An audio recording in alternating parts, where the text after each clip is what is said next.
Hi guys, welcome back to my channel.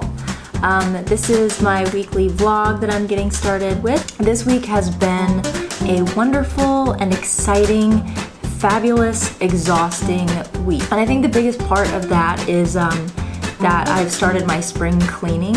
So I still have, well, you moms know, I still have all of the regular responsibilities, plus I have to clean this entire house. We live in a really small apartment, but it is amazing how huge a tiny apartment can become all of a sudden when it's time for spring cleaning. This week I've been working on the kitchen, and I'm really embarrassed at just the state of this kitchen right now. Like I don't know how you can go like basically from fall all the way up until spring feeling like your kitchen is pretty clean, and then going in there to do the deep cleaning and realizing this kitchen is nasty. Like, it's not just dirty, it's nasty. People should not be living in here. It's good now, but getting it to this point has just been an absolute nightmare. But here's the thing that I've been reflecting on this week as I've been deep cleaning and scrubbing things, and that is, what is the purpose of a baseboard?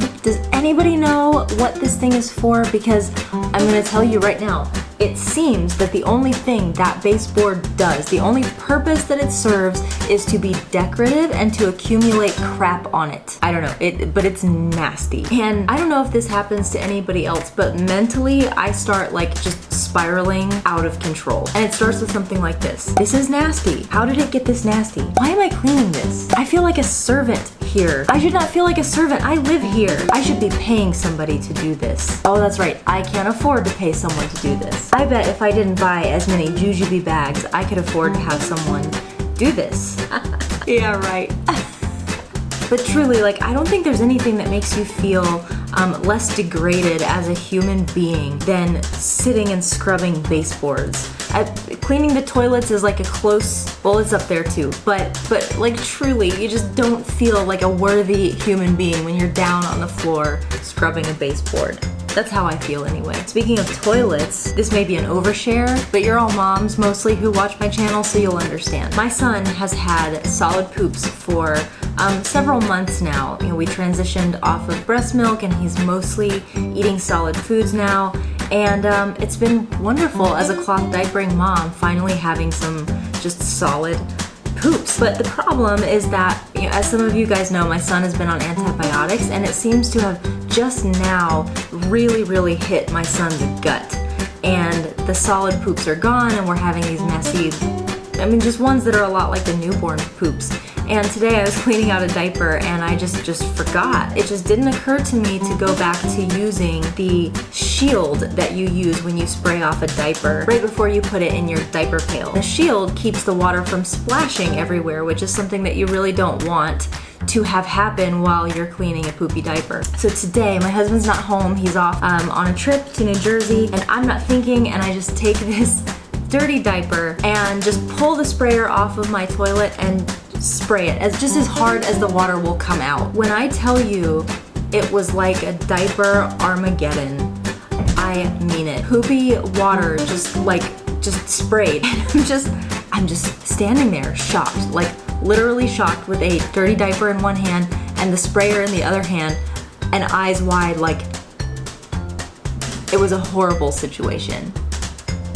As another part of my spring cleaning, I cleaned out my entire jujube closet. When I tell you that this nursery room closet was a hot mess, it was a hot mess. And so I finally have everything all organized, and I'm super excited about it. And I'm gonna be showing I may have already shown the video of how I did it. So I'm really excited about that, because that was like one of those tasks, you know, the tasks that you just, like, you know you have to do, but you keep putting it off and putting it off. Meanwhile, you're making the problem worse and worse, like you keep piling crap in there instead of cleaning it. That was this closet. It was just awful.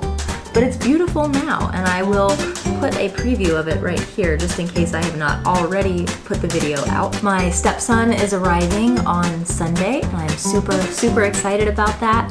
I like so lucked out in the stepkids department, but it's a little strange the way that my situation is. So I'm 32, my husband is 47, And not everyone knows that about us, but we have a pretty significant age gap.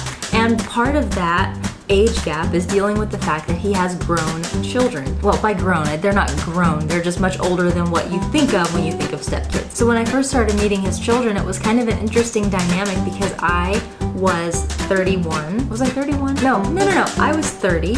I had just turned 30, and my oldest stepchild was 20. Then I have a 16-year-old stepson, and I also have a 13-year-old stepdaughter. So it's the 16-year-old stepson who's coming to stay with us. We live here in the South because of my husband's job, and sadly his children have to live up north. So what we have is kind of a long-distance co-parenting situation where the children come and stay with us for an extended period of time, several times a year. So I'm very, very much looking forward to my stepson getting here and just getting to spend some family time. He's actually going to be here at the same time that my son's one-year birthday party is happening, so he's going to get to enjoy that, and I'm just super, super excited. Are any of you guys stepmoms? If so, I'd love to get to know you because it's step-parenting is one of those things that you really don't understand it until you have to do it yourself. And then you realize there are so many complexities, there are so many people who judge what you should be like as a step-parent, what they would be like if they were a step-parent, and then you never really get to learn what you would actually be like until it happens, and it's just totally different. It's a totally different ball game. So if you're a step-parent, feel free to comment down below and tell me about what your situation is. You've heard mine. I have like older kids and also a 1-year-old, and so that's been the experience that I've been going through. We really wanted my stepdaughter to be down here too, but she's a tween, you know, she's like 13, newly 13, and it's her spring break right now, and she was kind of put in an uncomfortable situation of like coming and staying with us for her entire spring break or getting to be with her friends. And you know, she chose to be with her friends, and that was sad, but we understand. So we don't get to see her this time, but hopefully next time she'll be around. So I think that's all that I have to talk about. My husband is out of town tonight all the way through Sunday, so I get to enjoy a little me time, which I'm excited about. Of course I miss him, and I hate that he's gone, but I have a house that is freshly clean. I have a son who is in bed, hopefully very, very exhausted because we had a very fun, busy day today. So hopefully he's going to sleep for a long time, and I am going to check out a little bit, just binge watch some shows, like some crappy TV, like just crappy TV that I love. So I guess I'm gonna check out. Thanks for watching. I hope you enjoyed it. I do promise that I will get better at vlogging as I learn a little more about just what the heck you're supposed to do. And with that, I guess I will see you next time. Bye-bye.